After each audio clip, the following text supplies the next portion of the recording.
दोस्तों, ग्रामीण डाक विभाग में जो है जीडीएस एंड बीपीएम एबीपीएम भर्ती को लेकर जो है बड़ी अपडेट निकल कर आ चुकी है। अगर आपकी भी इच्छा है सरकारी नौकरी करना, सेंट्रल गवर्नमेंट जॉब की, तो आप इस भर्ती को बिल्कुल मिस मत करिएगा। 40,000 से ज्यादा पदों पे जो है बम्पर भर्ती का जो अपडेट आ चुका है। इसका जो है ऑफिशियल नोटिफिकेशन आ चुका है कि इसका ऑनलाइन जो है कब से स्टार्ट होगा। सिर्फ और सिर्फ 10वीं पास कैंडिडेट जो है फॉर्म को अप्लाई करते हैं। तो चलिए जान लेते हैं इस भर्ती का क्या कुछ अपडेट है। इसके लिए एज लिमिट, सैलरी कितनी होती है, सिलेक्शन प्रोसेस जानेंगे, सब चीज जो है हम इस वीडियो में बात करेंगे। और सबसे इंपॉर्टेंट बात, कब से ऑनलाइन आवेदन जो है स्टार्ट हो रहे हैं। आप लोग बहुत ज्यादा कमेंट करके पूछ रहे थे कि सर जीडीएस की, बीपीएम की, एबीपीएम की जो है ग्रामीण डाक विभाग की भर्ती जो है कब आने वाली है। तो फाइनली जो फ्रेंड्स अपडेट आ चुका है, चलिए जान लेते हैं। तो फ्रेंड्स देख सकते हैं ये जो है ऑफिशियल वेबसाइट पे, तो फ्रेंड्स देख सकते हैं ये जो है ऑफिशियल नोटिफिकेशन जो है डाक भवन संसद मार्ग न्यू दिल्ली 25 जून 2024 के डेट में जो है निकाला गया है। यहाँ पे आप देख सकते हैं government of India, ministry of communication, department of post, GDS section के द्वारा जो है ये जो है ऑफिशियल नोटिफिकेशन, डिपार्टमेंटल नोटिफिकेशन जो है ये निकाला गया। इसमें आपको देखेंगे 2 में लिखा गया है all chief post master general, और दूसरे को लिखा गया है general manager CEPT Bengaluru unit at Hyderabad. यहाँ सब्जेक्ट क्या है, तो GDS online engagement schedule July 2024। यहाँ पे आप देख सकते हैं एक्सरसाइज रिगार्डिंग, यहाँ पे मतलब ऑनलाइन जो वैकेंसी होने वाली है ना जुलाई 2024 की, उसका जो है इंगेजमेंट को लेकर, ऑनलाइन को लेकर जो है यहाँ पे सब्जेक्ट जो है लिखा गया है। यहाँ पे देखिए बताया गया है कि it has been tentatively decide to notify the vacancies under the GDS online engagement schedule July 2024 in second week of July 2024। मतलब क्या कि सेकेंड वीक जुलाई 2024 में जो है आपकी ये वैकेंसी नोटिफिकेशन जो है जीडीएस ऑनलाइन 2024 का जो है आने वाला है। And therefore following timeline have been prescribed for completing preparatory activities as noted below. मतलब कुछ यहाँ पे प्रिस्क्राइब जो है टाइमलाइन दिया गया है, जिसमें आपको सभी जो है चीफ पोस्ट मास्टर जनरल को जो है ये बताया जा रहा है कि आपको ये सब जो है काम करना है।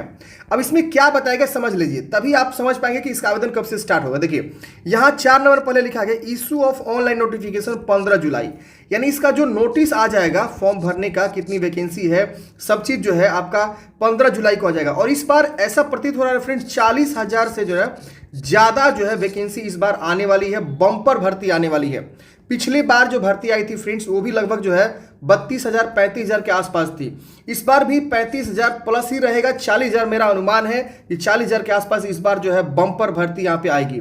अब देखिए data entry and freezing of vacancy by the division, मतलब जो है 1 जुलाई से लेकर 6 जुलाई तक जो है ये जो पोस्ट विभाग है वो क्या करेगा, डाटा को फ्रीज करेगा कि नंबर ऑफ वैकेंसी कितनी है सभी डिवीजन में। रीचेकिंग डाटा, मतलब जो भी ये लोग काम करेंगे उसको दोबारा चेक करेंगे 8 जुलाई तक। इसकी वजह से approved by circle after freezing the data in, मतलब अप्रूवल होगा उस पर 9 जुलाई से लेकर 10 जुलाई तक। और 15 जुलाई को जो है आपका नोटिफिकेशन आ जाएगा और 15 जुलाई से ही आप लोग फॉर्म को अप्लाई कर पाएंगे। मैं आपको एक अलग से वीडियो लेकर आऊंगा कैसे आपको फॉर्म को अप्लाई करना है, उसमें प्रॉपर वीडियो बना के बता देंगे।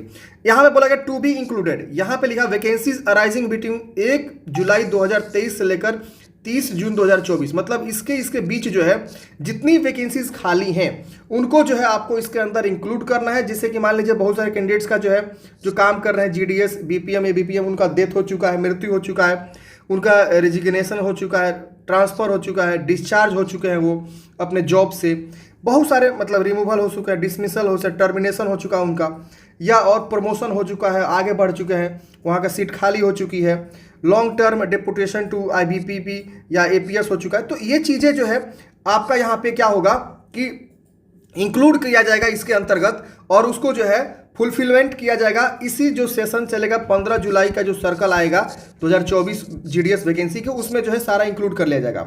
इससे पहले 2023 जुलाई में ही वैकेंसी आई थी, तो इसीलिए यहाँ पे जो है 1 जुलाई से लेकर 30 जून तक जितनी वैकेंसी खाली हैं, 2023 में आई थी वैकेंसी, तो 2024 तक जितने भी सीट खाली है एक साल में, उस सारा का सीट जो है यहाँ पे भर लिया जाएगा। यहाँ पे और भी बहुत सारी इंफॉर्मेशन आप यहाँ पे देख पाएंगे। अब यहाँ पे टू बी एक्सक्लूडेड यहाँ पे बताया गया है। इसके बाद से यहाँ पे और भी बहुत सारी चीज़ें यहाँ पे आपको देखने को मिलेगा, आप यहाँ पे देख सकते हैं। तो ये सारी चीज़ें फ्रेंड्स यहाँ पे आप जो है देख सकते हैं, ये आपका सिग्नेचर है, आप यहाँ पे चेक कर पाएंगे। अब हम बात करते हैं इस भर्ती के फॉर्म भरने के लिए क्या क्वालिफिकेशन होता है और किस प्रकार से आपको जो फॉर्म को अप्लाई करना होता है। सबसे पहले फ्रेंड्स हम बात कर लेते हैं कि इसमें आपको सैलरी कितना मिलता है। सबसे बड़ी बात होती है सैलरी। देखिए सैलरी इसमें आपको ना, अगर आप बीपीएम का मतलब होता है फ्रेंड्स ब्रांच पोस्ट मास्टर, इसमें आपकी सैलरी जो है 12,000 से लेकर 29,380 रुपये आपको सैलरी यहाँ पे जो है देखने को मिलती है। ये बीपीएम की एक पोस्ट होती है और डाक सेवक की पोस्ट होती है। दोनों पोस्ट को जो है ना सेम स्लैब सैलरी में रखा गया है, 10,000 से लेकर 24,470 रुपये। तो सैलरी स्टार्टिंग में आपको कम देखने को मिलता है, लेकिन आगे आपकी सैलरी बढ़ जाती है। इसके अलावा अलाउंसेस वगैरह भी आपको इसमें ऐड होता है, तो उस कैटेगरी में भी आपकी सैलरी बढ़ जाती है। और ये आपके अपने ही जिला में, अपने ही एरिया में रह के काम करना होता है, ये सबसे बड़ी बात होती है। और डाक विभाग की वैकेंसी है तो आपका प्रमोशन भी हो जाता है अगर आप यहाँ पे अच्छे से आगे की पढ़ाई करते हैं, या और भी जो वैकेंसी आती है उसमें आप अगर काम अच्छे से करते हैं तो मतलब ये एक सेंट्रल डिपार्टमेंट की जो है, सेंट्रल गवर्नमेंट की जो है वैकेंसी आपकी जो है होती है। अब यहाँ पे कुछ जॉब प्रोफाइल बताया गया है। अगर आप बीपीएम के लिए फॉर्म भरेंगे तो इसमें आपको क्या क्या काम करना होता है। ये ब्रांच पोस्ट ऑफिस में आपको जो है काम करना होता है, पोस्टल ऑपरेशन को आपको देखना होता है। इसके अलावा जो भी मार्केटिंग एंड प्रमोशन होता है प्रोडक्ट्स सर्विसेज का, उसमें आपको काम करना होता है। ये सबसे मतलब बीपीएम का जो पोस्ट है ना सबसे बेस्ट पोस्ट होता है। और देखिए तीनों पद के लिए ना सेम क्वालिफिकेशन होता है। इन सब के लिए ना आप सिर्फ और सिर्फ मैट्रिक पास है ना तो आप इस वैकेंसी के लिए फॉर्म को अप्लाई कर पाते हैं। तीनों के लिए सेम, लेकिन वही है कि आपका भाग्य कहाँ साथ देता है, कहाँ आप सिलेक्ट होते हैं, ये सबसे बड़ी बात होती है। तो ये सारी कस्टमर सर्विस आपको देना होता है बीपीएम को। ये सीएससी के जो होते हैं उनसे जो है आपको कस्टमर सर्विस वगैरह ऑपरेशन वगैरह देखना होता है। जो भी उसमें आपका फंक्शन होता है पोस्ट ऑफिस का, वो सब आपको देखना होता है। ये सारी चीज़ें आपको देखना होता है, आप यहाँ पे देख सकते हैं। इसके बाद से असिस्टेंट ब्रांच पोस्ट मास्टर का क्या काम होता है, सेल्स ऑफ स्टाम्प्स सेनेटरी, वहाँ देखेंगे स्टाम्प वगैरह बिकता है तो उनका ये काम होता है एबीपीएम का। Deposition payment other transaction of, मतलब जो पेमेंट बैंकिंग होता है उसको ट्रांजैक्शन वगैरह का भी ये लोग काम करते हैं एबीपीएम वाले। इसके अलावा और भी जो है operation in manner as prescribe by the department, जो भी उनको मिलता है टाइम टू टाइम क्या काम करना है वो भी उनको जो है करना होता है। तो ये सारी चीज़ें यहाँ पे दी हुई है। इसकी वजह से डाक सेवक की काम होती है। तो इनका जो जॉब प्रोफाइल होता है एज अ डाक सेवक होता है। और डाक सेवक का पता है क्या है, ये भी आप सेल्स ऑफ स्टाम्प सेनेटरी ये सब भी आप काम करते हैं। इसके अलावा इनको जो है डाक सेवक में have to work in sorting office में भी उनको काम करना पड़ सकता है। इसके अलावा उनको जो है डिस्पैच ऑफ मेल को डिस्पैच करना होता है। इसके अलावा जो है जो भी डाक का मतलब कागज पत्र आता है या पार्सल वगैरह आता है उनको जो है मतलब क्या होता है पहुंचाना होता है, बुकिंग करना होता है। ये सारे काम उनको जो है करने होते हैं। अब बात होती है फ्रेंड्स एलिजिबिलिटी के लिए, तो इसमें जो है आपका एज लिमिट 18 से 40 वर्ष यहाँ पे रखा जाएगा। 1 जुलाई 2024 को या आपका जो है 15 जुलाई 2024 को आपका जो है ये डेट ऑफ एडवर्टाइजमेंट जिस दिन आएगा उस दिन आपका एज लिमिट का क्राइटेरिया रखा जाएगा। मिनिमम 18 होना चाहिए और मैक्सिमम 40 वर्ष होना चाहिए। उससे ज़्यादा आपका उम्र होगा तो आप फॉर्म नहीं भर पाएंगे। इसके अलावा आपको एज में भी रिलैक्सेशन मिलता है अपर एज में। जैसे आप देखेंगे SC/ST को 5 साल का, यानी उनका उम्र हो जाएगा 18 से 45 वर्ष। OBC को यहाँ पे हो जाएगा 18 से 43 वर्ष। ये देखिए EWS के लिए कोई रिलैक्सेशन नहीं है। विकलांग के लिए हो जाएगा 18 से 50 वर्ष के बीच उनकी उम्र सीमा है तो फॉर्म भर सकते हैं। OBC विकलांग के लिए 18 से 53 वर्ष। और यहाँ पे आप देखें SC/ST के लिए 18 से 30, मतलब यहाँ पे आपको 40 में 15 और जोड़ेंगे तो आपका कितना हो जाएगा, यहाँ पे 55 वर्ष यहाँ पे आपका जो है हो जाएगा। तो आप 55 वर्ष 18 से 55 वर्ष के बीच आप आएंगे विकलांग के SC/ST तो आप फॉर्म भर सकते हैं। तो ये आपका एज में अपर एज में छूट मिल जाता है। अगर हम बात करें एजुकेशनल क्वालिफिकेशन की तो ये आप यहाँ पे देख लेंगे। आपका जो है 10th पास होने चाहिए और आपके विषय मैथमेटिक्स और इंग्लिश जो है पढ़े होने चाहिए तो आप इस भर्ती के लिए फॉर्म को अप्लाई कर सकते हैं। किसी भी स्टेट गवर्नमेंट या किसी भी यूनियन टेरिटरी में आप पढ़ाई किए हो, गवर्नमेंट ऑफ इंडिया के द्वारा रिकॉग्नाइज हो या किसी भी बोर्ड से आप पढ़ाई किए हो तो आप जो है इस भर्ती के लिए अप्लाई कर सकते हैं। लेकिन 10वीं में मैथमेटिक्स एंड इंग्लिश कंपलसरी है होना, पास होना जरूरी है। 10th कितना हो भी % के साथ आप पास हैं तो आप फॉर्म को अप्लाई कर सकते हैं। साथ ही साथ नेम ऑफ लोकल लैंग्वेज, मतलब आपको जो है ना वहाँ का लोकल लैंग्वेज भी पढ़ा होना चाहिए 10वीं लेवल पे, 10th लेवल पे। लोकल लैंग्वेज क्या, फॉर एग्जांपल मान लीजिए आप जो है बिहार से आवेदन करना चाहते हैं, यहाँ का बिहार का लोकल लैंग्वेज क्या है, हिंदी है। ठीक, मान लीजिए पंजाब में वैकेंसी आती है। देखिए जब वैकेंसी आती है तो ऑल इंडिया आती है तो यहाँ का पंजाबी लैंग्वेज होता है, क्या होता है, पंजाबी। तो अब होगा क्या कि मान लीजिए आप बिहार से हैं तो आप पंजाब से नहीं आवेदन कर सकते हैं। क्यों नहीं कर सकते हैं? क्योंकि वहाँ पे आपको काम करना होगा। जब वहाँ पे काम करेंगे तो वहाँ का लोकल लैंग्वेज आपको आना जरूरी है। तो वहाँ का लोकल लैंग्वेज पंजाबी है, तो फिर आप कैसे कम्युनिकेट कर पाइएगा?